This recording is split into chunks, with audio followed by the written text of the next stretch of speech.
So wonderful. I'm delighted to be here today in conversation with Colin Campbell. My name's Louise Livingstone, for those people that are new to these videocasts, and I'm the founder of the Heart Sense Research Institute. And I'm joined by Colin Campbell, who grew up in rural southeastern Botswana, the son of a renowned anthropologist and a creative healing mother. He's currently a practitioner of traditional African medicine based in Cape Town, South Africa, and in the UK.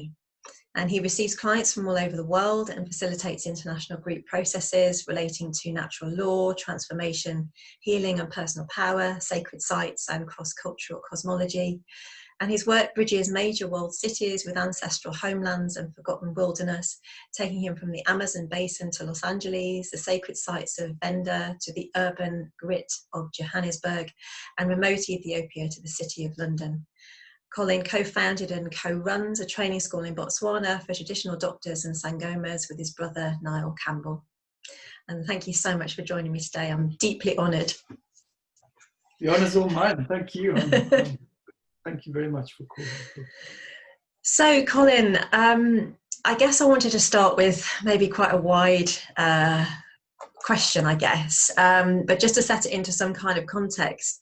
I was reflecting back before our dialogue, and specifically I reacquainted myself with the Earth talk that you gave at Schumacher College in July 2014, and at which I had the privilege of being present. And it was one of the Earth talks throughout the whole of the year that I was at the Schumacher College that resonated deeply with me.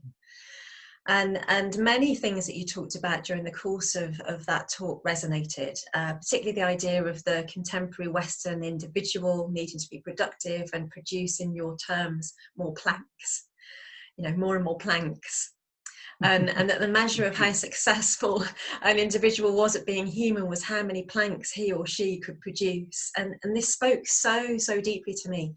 As some years previously, I'd become so utterly exhausted with modern life that I quit my highly paid, stressful job, sold my house, and then ended up in Devon at the Schumacher College on the MSc in Holistic Science, just searching for something.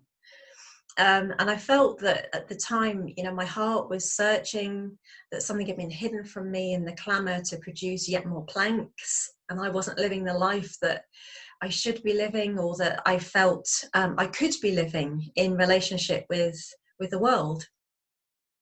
And you referenced in the talk as well Carl Jung, and you said that the gods have left Mount Olympus and found themselves in the solar plexus. And at that point I just thought, yes, but actually what's happened also is that they found themselves in my heart, because for many years living in this really crazy idea of reality, I had numerous cardiac complaints and cardiac conditions. I had a condition called myocarditis. I then ended up with atrial fibrillation. And I believe that these things were exacerbated by, the way that I was living my life. It was such a half-life, such an anorexic view of life. But I didn't know that at the time until I started searching. And then one night in 2005, my heart cried out to me saying, really directly and really powerfully to me, that I had the power to change my life, and if I didn't, I would probably die. And it was such a profound moment, and I write about this in my PhD. That was the wake-up call that I needed. There was something calling me forward into the world. And so I guess there's a lot there, but the question that I have first of all is, do you recognize that story, and the story that maybe the heart was trying to speak to me about? Well, yes. I mean, I think there come these points in our own lives as individuals, and also, as a collective, where it's like a moment of reckoning, and a moment of reckoning represents it represents a threshold of sorts, and it represents a passage in the kind of trajectory of becoming. Mm-hmm. So I think there's a way in which becoming is a gradual process and also an instant process. So there's a gradual process in the kind of daily grit and grist of life, and then there's an instant process in those moments, such as the one you're speaking of, when something where we find ourselves in a way, in a moment of enormity. We're in commune with that which is so much bigger than us. And the unfortunate part about this for us in our modern time is that our culture doesn't easily recognize those moments as being vitally important and meaningful, and therefore also doesn't have, hasn't given us particularly good tools and or even a sense of their importance prior to us reaching them. So what tends to happen is they become moments of extreme crisis in which the belief is that we need to physically do something about what's going on. And to some extent, that pathologizes the moment, as opposed to allowing the moment the poignance of what it actually is. So instead of being a pathology, it's in fact a medicine. And it's a medicine of the soul, if using the soul here as a quality of self. That part of self, the soul, is invoked in that moment. And we find ourselves, if you like, in its precinct, but in its precinct within that which is so much bigger, the ensouled nature of all things. And in that moment, if we recognize it for what it is, as clearly you did, we find ourselves brought into commune with the bigger reason for who and what we are, if you like. And that's not often articulable. We can't necessarily say afterwards, oh, well, I know now who I am and what it is I'm supposed to do, and all of that kind of thing. More, we kind of know that it was a very poignant moment, and it was tremendously important, and something vital and incredible happened. And it's now going to be our task to try and figure out what on earth that was, and to integrate it into the everydayness of our experience in a certain way, to bring that which is so much bigger and condense it down into that which becomes my life. And I think we're often, I think through the course of any individual's life and through the course of our collective human life, and we find that there are these moments, and there are usually quite a few of them. It's not that we have just one, and they come in different ways, and they grab hold of us in different ways as well. Sometimes they're very, very sharp and potent and frightening, and other times they're a little bit more gradual. But always if we look into them, and if we have the presence to stand in what's happening, there's a sense of this tremendous poignance that goes with that moment, and the tremendous possibility inherent in it. And the recognition that what it asks of us actually is surrender and relinquishment. It doesn't ask us to grab onto anything. It doesn't ask us to do anything other than let go into what's happening. The time for figuring it all out comes afterwards. It's not in that moment. And so the extent to which we can relinquish the need to respond from a place of panic, relinquish the need to find some sort of cognitive, rational explanation for what's happening, or relinquish the need to kind of cry out for an expert of some description to come and tell us what's happening and help us figure it all out, then we're given the opportunity, if you like, to then be in that moment, to really to let that moment have its way with us. And I think that's really what needs to happen in those times. And and I think in our pre-industrial days, we probably knew a lot more about this than we do now. And I say that because I think we've dispensed with so much of what I call the precinct of the soul in our modernity, and we've become very transactional, and we've become very oriented within the materiality of our existence, and our mythic nature has been repressed more and more into the sort of unconscious realm of the self as a collective. And so we don't therefore have a good sense in our culture of how to prepare ourselves for these moments, other than to react to them transactionally in terms of, I'm going to need some kind of medical attention, I'm going to need some kind of an expert to help me through this. And it's not to say that we might not anyway, but that's that's beside the point to what's actually happening. And the extent to which we can allow ourselves to fall, and I say this very explicitly, to fall into what's actually happening, then the real poignance of the moment can have its way with us. Yeah. Yeah, I think that's absolutely beautifully put. And I recognize so much of what happened to me back in 2005 in the way you've just described, letting the moment have its way with me.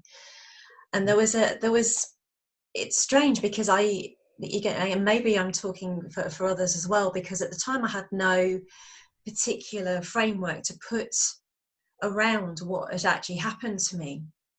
So there was nothing there. I felt like I'd been claimed by that moment. I was falling into an abyss. There was no framework there to put around it. Now, it could have been pathologized. And obviously at the time, I felt that that was not right. There was something very deep inside me, extremely wise, that said, no, resist the ordinary route, resist business as usual, because this is important.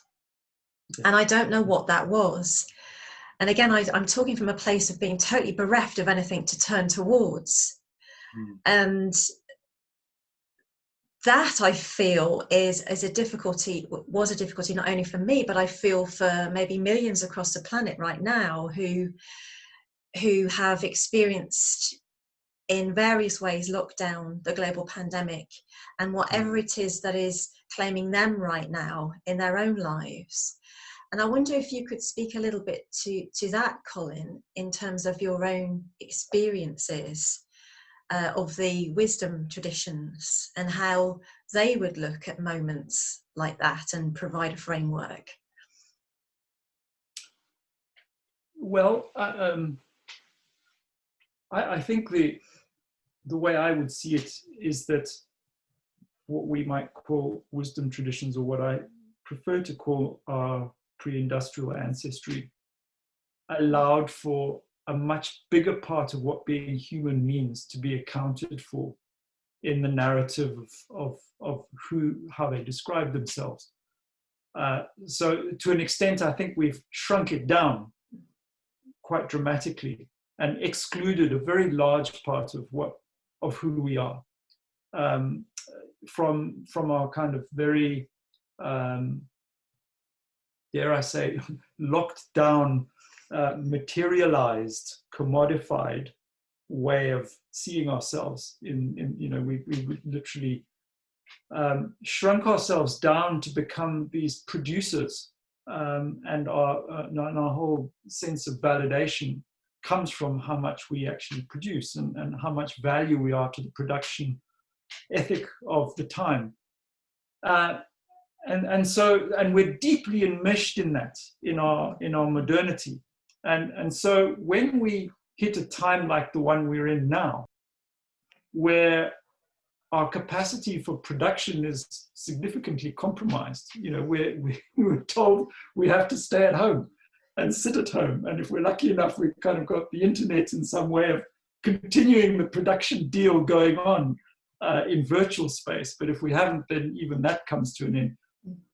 But essentially, the very thing that gives us our sense of validation in the Western world, which is this notion of being production, is compromised, and we find ourselves being not productive. And so our first response to that is, well, how can I become productive in this time? What am I going to do? Am I going to, okay, I'll meditate 5 hours a day, and I'll do 10 hours of yoga, and I'll do this, and I'll do that, and I'll write a book, and I'll, set up an online presence, and I'll do all these things. So the first reaction of what I call the acculturated self is to figure out how to continue being productive in a time that's clearly taken us out of the production mode. And the part of us that seeks validation in that production mode is desperate to retain its capacity to encourage validation by being productive. But if we were to step out of that for a moment and we were to say, well, hang on, there are a lot of things going on that we have become increasingly aware of over, particularly the last 20 or 30 years. We've become increasingly aware of the plight of the natural world, and of us as a human collective within a seemingly declining relationship with the natural world, all the different problems that are associated with a world in crisis, really, because of the breakdown of the relationship between ourselves and the rest of the living planet. And if we look at it from that point of view and we say, well, hang on, we've been thrown into a time now where I think perhaps one of the most valuable responses, and I've been saying this for a while, and a lot of people have been saying it, one of the most valuable responses to the crisis we face at the moment in terms of our relationship with the rest of the living planet is to simply stop what we're doing. Because to continue what we're doing is to continue this trajectory into goodness knows what. But to stop is to basically say, this is not working. We need to take stock. We need to think this thing, or we need to feel into this thing very deeply. And the only way we're going to do that is to get out of this entrancement of production and life at all costs of the human, and recognize that life is a symbiosis and not a conquest. And that's hard for us. It's hard for that part of ourselves that's been so deeply conditioned. And so when we're thrown into the state of seeming incapacity, there's a crisis that comes with that. We see this as something that's gone badly wrong. We say to ourselves, but hang on, there's a pathogen out there. We can't see it or feel it or hear it but we know it's out there. We've been told it's out there. We've been told that, the best way to deal with this is to stay at home and not go anywhere and not do anything. And everything seems to be coming to a grinding halt. And we don't know how we're going to make our incomes, and we don't know how we're ever going to travel again. And we don't know how our world is ever going to continue in the way it was. And the ethic seems to have been the sort of continuing voice on the internet and from people speaking, how do we get back to where we were before this happened? Mm. And I think that what we're called to do is really re-look at that question and say, well, do we really want to go back to where we were before this happened? And is this happening actually confronting us with a question, a much, much bigger question, a much deeper question within a much bigger crisis than this crisis, which is asking us to stop and really re-look at who and what we are within the context of what's happening much more deeply. Yeah, I agree 100%. And when you said stop, actually it just reminded me again of the words that my heart spoke to me, which were, stop, really stop. You're creating this, you're killing me and you're creating this in a way. And to hear those words were deeply wounding,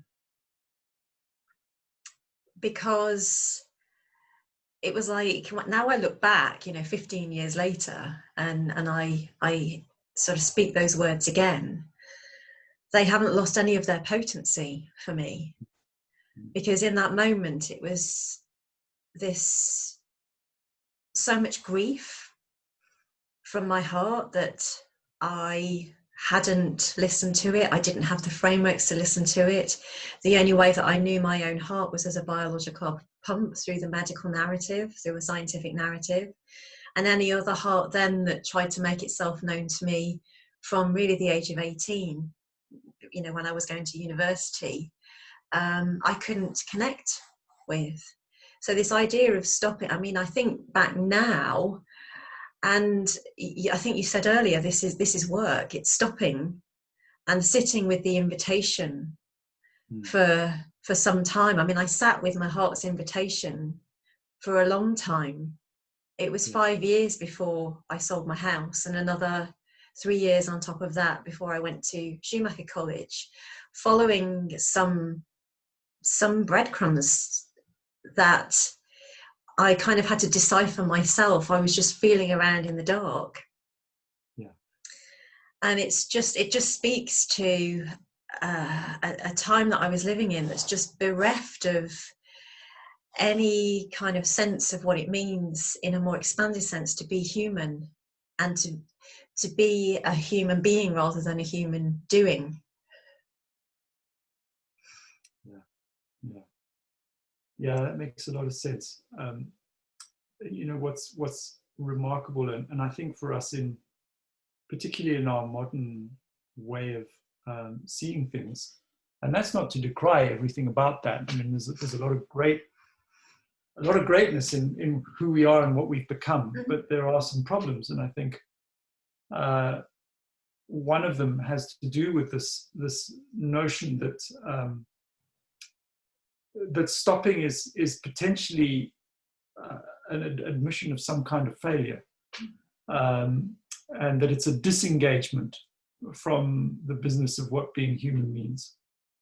But I think that's only half the story. It's a disengagement from activity in a certain way, but there's another kind of activity, and stopping actually is an activity and is its own form of engagement.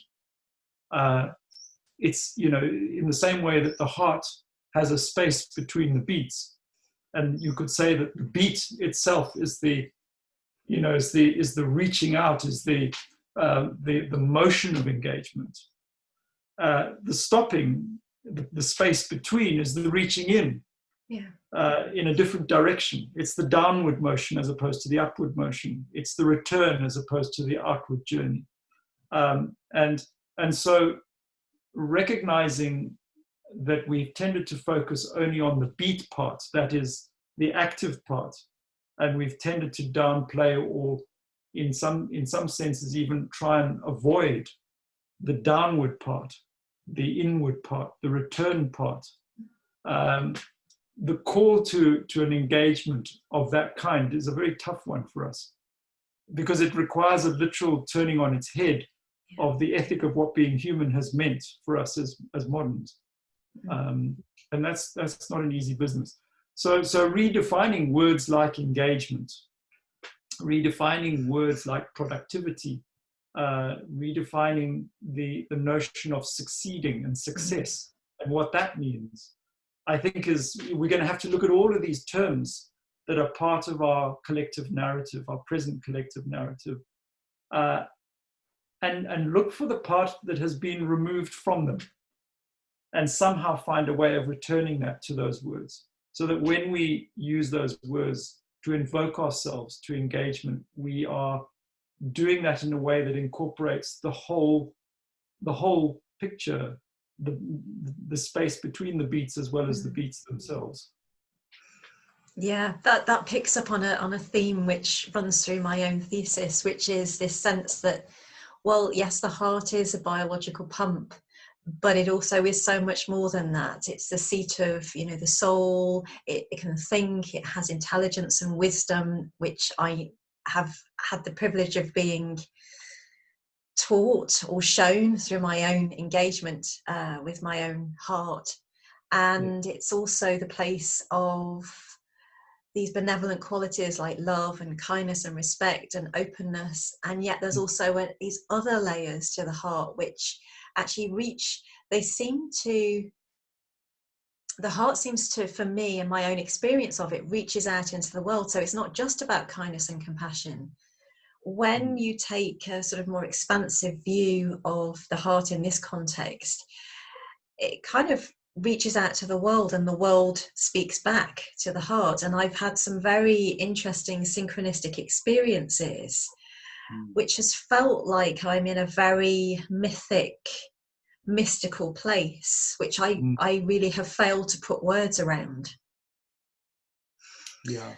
So in the reclaiming of the heart, I'm trying to also place value around all these other hidden qualities that really for the past 300 years haven't had a chance to rise up to be on the same level of value as a biological scientific organ. And I feel so much resonance with what you're talking about redefining words like human being and engagement and productivity, because they're words that are being used in a particular way, in maybe a narrow way, but how would they change if we brought in their fuller implications, their fuller meanings, as a human being engaging fully with those particular traits or qualities? Well, I think the very word heart in itself, is interesting in so many ways. Of course, it refers to the biological organ, and then it also refers to its symbolic, the symbolic nature of heart. And what is that? Well, it's so many things. So even as the physical pump, it's the diastole and systole of circulation and life itself.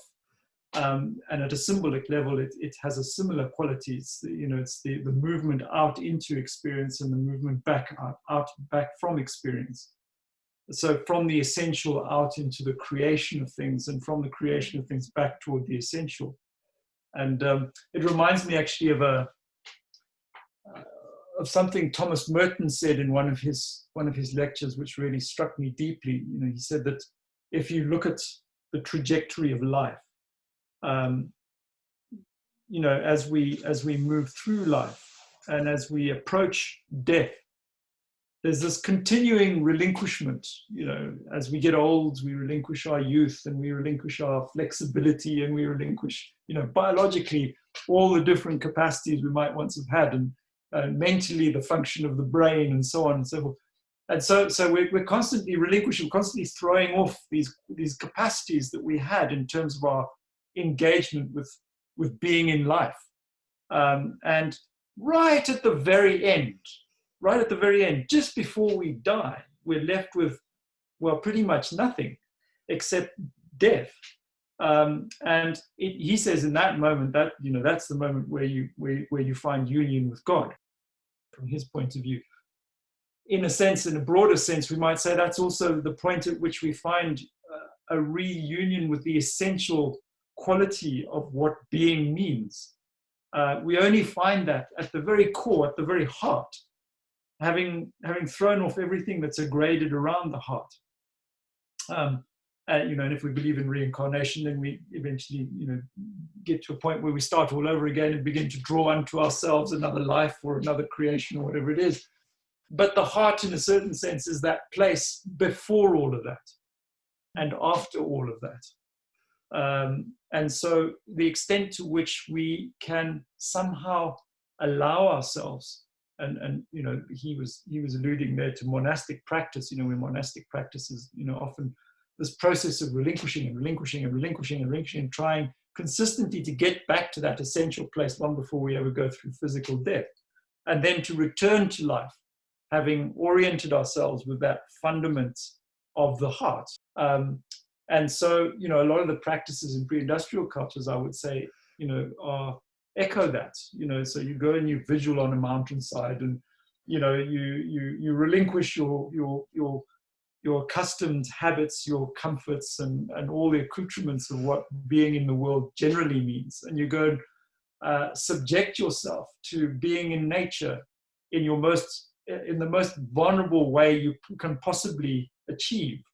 And in that, you find the heart of the relationship between oneself and that greater component we call nature, which of course also reflects nature within. So the heart, in a way, becomes both the center and the aperture between the self that we are in everyday life and the self we are in that much greater sense, the self with a capital S. Yeah. I just want to stay with that for a little while longer. It's just really beautiful the way you're painting this picture. Yes, thank you. That kind of leads nicely into some questions that stayed with me, actually, from the talk that you gave at Schumacher in 2014. And there were three particular questions, which was, how do we relate to this transitory experience that is life? How do we survive it? And what tools do we use to get through it? And those questions have stayed with me, particularly over the past 6-7 years now. And how would you respond to those questions through your own framework, Colin? The first, how do we relate to this transitory experience as human beings? Well, ironically, I would say that the the drive of the physical body manifest in life is survival. And that's not really, I would say, an agenda in the quality that I would call soul. So if we're going to begin to engage with the quality of soul within life, in a certain way, we have to relinquish the notion of survival. Survival isn't really then a question we ask ourselves. And with that, we're not particularly concerned with the tools of survival either. So we understand, of course, paradoxically, that in order to live a physical life, we need tools to kind of navigate our way through the physical world, and in order to create the sustenance to continue to breathe and live and have a heartbeat at all in physical terms. But at a deeper, or not a deeper, but on the other side of that equation, in what I would see as the spiritual domain of the self, none of that really applies. And actually, ironically, the call to some extent is to relinquish such things, to let them go, to submit to something much bigger, and to let go of the notion of needing to fight for survival, but to submit to what will be. And I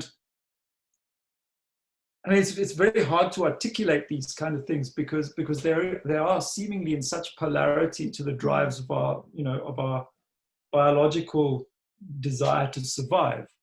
But when you see,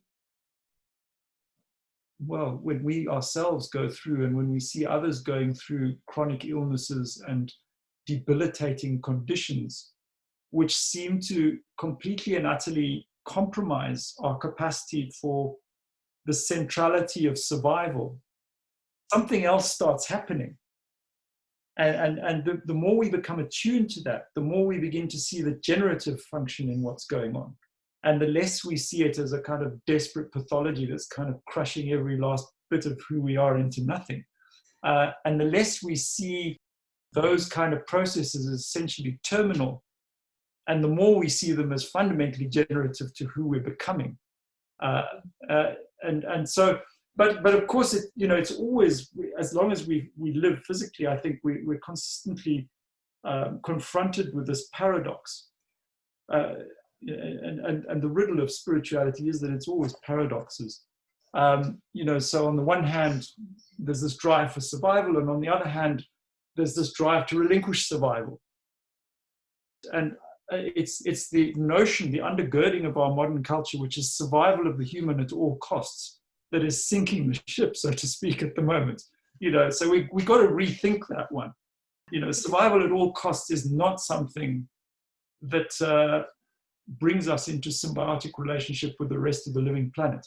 It does the opposite. It cuts us away from it. And that's quite a radical idea, because Western culture and industrialized culture has really deeply inculcated this thing that, the oath of the doctor is survive at all costs. We got to try and make it work. And our medical technology, we're going to throw everything we've got to this thing of survival of the species, survival of the individual. But if we were to rethink that and say, well, survival is part of it, but another part of it is the relinquishment of that, and the recognition that in order to make space for anything to come, there must be the death of what is. What is now must die to make way for what will be. And that's a continuing process in life. That's not just demarcated at the end of our lives. So we don't just die as a physical entity to make room for the next entity. Yes, that's true. But all the cells in our body are constantly dying to make room for new cells. There's a constant death of each moment to make way for the next moment. So this cycle, this integrated symbiotic relationship between life and death, between eros and thanatos, as Freud put it, is continual. And that's the poetry of life. It's the way in which diastole and systole really works. It's the way in which the expansion as as the movement towards life and the contraction as away from life partner with each other inextricably. Yeah. Yeah, and as you're talking, I was thinking about, that again, my night in 2005, and I was just thinking it was such a shame that I had to get to that point, that it was so severe that actually the life that I was living wasn't even worth it for me, because it was so awful, and I was so sick, and on so many different levels, that actually I knew in that moment that I had to change, but it had to get so bad that then I could move. And I suppose as part of me recognizing that in what's happening on a wider scale in terms of what we're doing to the planet, and do things really have to get so bad for people in contemporary society to realize that life and death is a process, it's a cycle, and that actually what we're doing is we're dancing with life on a daily basis, dancing through those paradoxes, trying to sort of keep some kind of equilibrium or balance in some way. But I was so past the point of equilibrium that I don't think I could even see that point when I got to the stage that I did. And I'm just sort of considering that in relation to, contemporary society and what's happening in the world now. Well, I think it's a very important consideration, and I think it's probably a very old one. I think it's probably as old as we are human. I don't think there's anything new about us finding ourselves in those moments. The grapple for our existence has probably been filled with them ever since. And they represent initiatory moments. And, one of the qualities of initiatory experience is that we get to a point where that which was simply cannot go on at all, and has to end. And the nature of things is that we don't, we're troubled by end. I think we always have been. And so we resist that. And so there's this dynamic tension that exists when something desperately needs to end, but we're also holding on to it such that it doesn't end. And that's what really precipitates the alchemical moment of initiatory process, I think. And so you probably find with every civilization, with every transit that has happened anywhere, to a greater or lesser extent, its morphology takes on that form. And so the grapple, I think, is part of it in a way. It's the desperation that emerges is part of the energy that pulls us into that moment. Without it, I'm not sure we get there. And perhaps that's true of where we are. And of course, what's true of any initiatory experience is, will we make it or not? That's a question. I think it's in the old days when boys became men, you didn't come back to the village as a child. You either died out, you died as a child out there and came back as an adult, or you died completely and didn't come back at all. So there is that kind of that completely uncompromising component of a moment like that, where you are forced to die to what is, such that what will be can come into being. And that's a traumatic business. I mean, we can never argue with that. And I think it always has been and always will be. And I think we're in one of those traumatic moments to some extent, or increasingly we're finding ourselves in that traumatic moment of reckoning as a humanity right now, perhaps as a globe, perhaps as a universe, I don't know. But, in that moment, are we going to make it? We don't know. We know increasingly we know we cannot go on the way we were. And yet, what on earth are we going to replace it with? What are we going to become? How are we going to go into something so fundamentally different that it's going to survive this moment? We don't know how. Then that's the magic of transformative experience. We don't know how that's going to happen. But the extent to which we bring ourselves to the moment, the extent to which we submit to being in the moment, which is where stopping becomes such a powerful component of our action at that point. we allow ourselves to fall over the edge into what will be. And that's that transition. And that's also the death, allowing for the rebirth of something else. Yeah. And given that maybe there's a sense that this is what's happening to us right now as a global society. Yeah. What is particularly preoccupying you in the wee small hours, or in your moments of stopping and being quiet?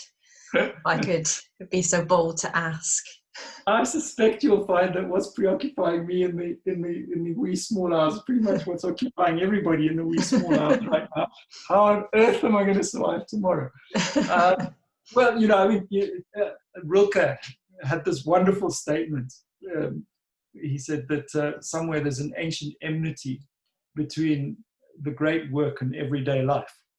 And what occupies me in the small hours tends to be everyday life.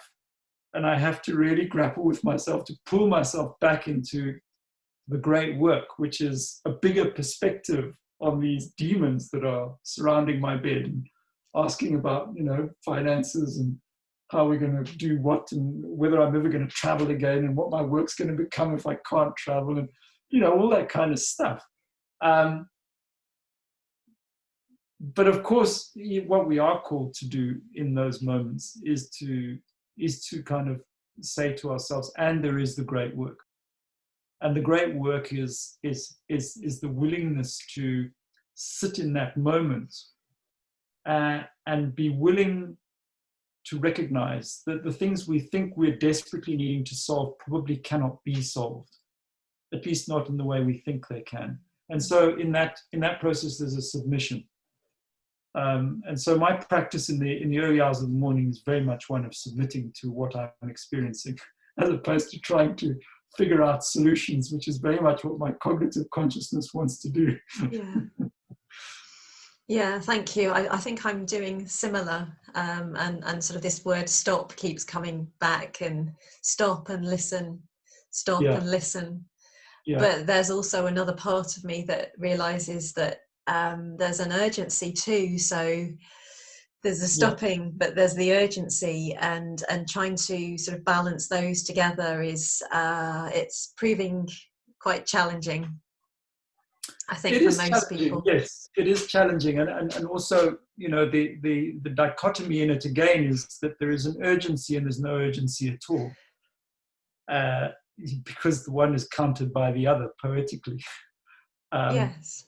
And so, that's the thing I try to remind myself of amid my panic in the early hours of each morning, and particularly the early hours of a Monday morning, because I'm very conditioned into the belief of productivity, stemming back from my school days, when Monday morning was the return to being productive and to learning to be productive. So Mondays, have this extra edge to them in the early hours. And so kind of trying to counter myself in some way and say, well, there's another side to this, actually, and there is no urgency because there's nowhere to go. Particularly in lockdown, I mean, where am I going to go? What am I going to do?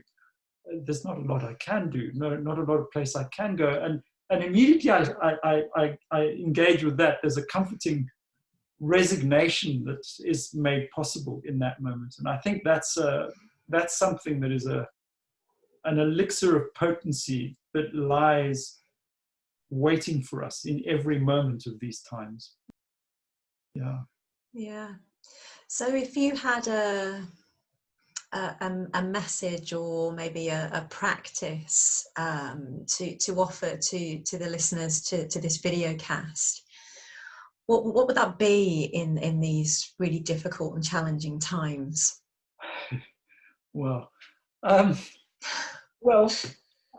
think what I can best say is what I'm working on cultivating within myself right now, and that is trust. Submitting and relinquishing and falling into the moment require trust, and trust is something we have to cultivate. I don't think it's an inherent part of our natures. We're born with the fear of falling and the fear of loss. And so, our life begins with this grapple to make sure we don't fall by clinging on, and to make sure we don't lose by sucking hard on whatever we can find to do that to. And so, in a way, we have to kind of recultivate or convince ourselves that actually we can trust in something that will hold us when we fall, in something that will provide for us when we have nothing. And that's a tough business, but it's a deep spiritual call as well. And so that's what I'm grappling with really at this time. I'm really, I'm cultivating or working on the cultivation of a trust that all of this is generative, and that ultimately everything potentially has its own quality which contributes to the generative nature of existence. And so whether we make it as a humanity through this or not in the long term, either way, it's generative. And in order to do that, one has to go back to commune with the heart, to that which is so much bigger than ourselves, which the heart connects us to. And commune with the heart is a poetic venture, as Rilke would remind us. We can't do it other than through the capacity to hold tremendous paradoxes in unison with each other in some way. And out of that, as Jung reminded us, comes a third component that is transcendent to that polarity, a new level of our evolutionary process. So the extent to which we can simply allow the paradoxes of the moment to be present, and to submit to the fact that they're paradoxes and probably can't be, at very least, cognitively reconciled, I think that's the great cultivation right now. And within that, we find trust, and within that, we grow that trust. And that trust becomes a lattice which supports us, I think, in these times. Yeah, thank you. I mean, there's lots we could say. We could go on forever about all the wonderful things we could be doing, and going out and spending time in nature if you can get out of your house, which we can't pretty much at the moment. Right. But, more time with nature, is critical. It's, because nature is representative of that deeper part of our own nature, and that from which we come, the mother of the self, so to speak. And so reconnecting with that in itself is a great cultivation in trust. Initially, it's a bit of a difficult one because that relationship is very broken for us as Westerners at the moment. But if we follow the rules of relationship, which means pitch up and pitch up again and pitch up again and again and again and again, be consistent, be willing to sit and listen, and tend to that relationship with everything that a relationship in any form requires, then healing begins to happen. And in that, a mutuality begins to develop, and through that mutuality, trust is cultivated. Yeah, I mean, I definitely recognise what you're talking about, not pre-2005, but definitely now. Having worked so long with my heart and received the world, through my heart, through how I feel about it, through how I feel about engaging with the world in relationship. And the heart really for me has been my greatest teacher over these, this past decade. And James Hillman, the archetypal psychologist, he talks about, the fact that the world speaks to us through the heart, through images. Yeah. That's the place where we receive the world, and it's the place that we offer ourselves back to the world as well, in a reciprocal relationship. And so, and again, I'm also reminded of depth psychologist Robert Ramanujan's words, and he says that heart work is hard work, because it's not something that we're used to. The heart isn't a place that we're used to sort of cultivating that trust and that relationship through. And I'm still practicing it, and I'm still trying, developing trust, and it gets a little easier every day. But like you say, when you're then stuck in your house or you can't go to work, there are the human day-to-day issues of survival that then come in too, and we're holding this great paradox inside ourselves. Yeah, absolutely. And the heart, I mean, as you beautifully kind of illustrate, is that place where the commune between the paradoxes can happen. The heart holds the paradoxes together in a way and brings commune between them and brings also a reciprocity between them. So we're in fundamental and inextricable relationship to all polarity. Everything we see as polar to myself, I'm in relationship with, actually. So, we tend to see nature itself as other to being human. And yet we're in inextricable relationship with it. And it's the heart that brings that unity together, or the symbol of the heart. And the symbol of the give, or the outward motion, and the take, or the inward motion. Yeah, absolutely. It's been wonderful to talk to you today, Colin, and I'm so privileged and blessed that you were able to find some time to have this conversation. And I wish you all the very best with your work, and yes, be great to have you back at some point to chat further about how things have developed, and it'd be great to have you back. Well, thank you very much. Yeah, I'd love that. And thank you very much for today. I've enjoyed it enormously and learned much. Me too. Thank you so much. See you again. See you again. Bye. Thank you so much for joining us today, and we hope you enjoyed this podcast. If you have any comments, you can add your thoughts below. You might also like to join our mailing list. Please visit us at www.heartsenseresearch.co.uk to subscribe and to keep up to date with our work. On our website you will also find lots of other resources, including research papers, lectures, blogs, and details of further training and events. If you are inspired by our work or share our passion about bringing heart-centred approaches and awareness into the conversation at the level in our society at which important decisions are made, please do consider making a donation via our Just Giving page. The link is available on our website or below on this channel.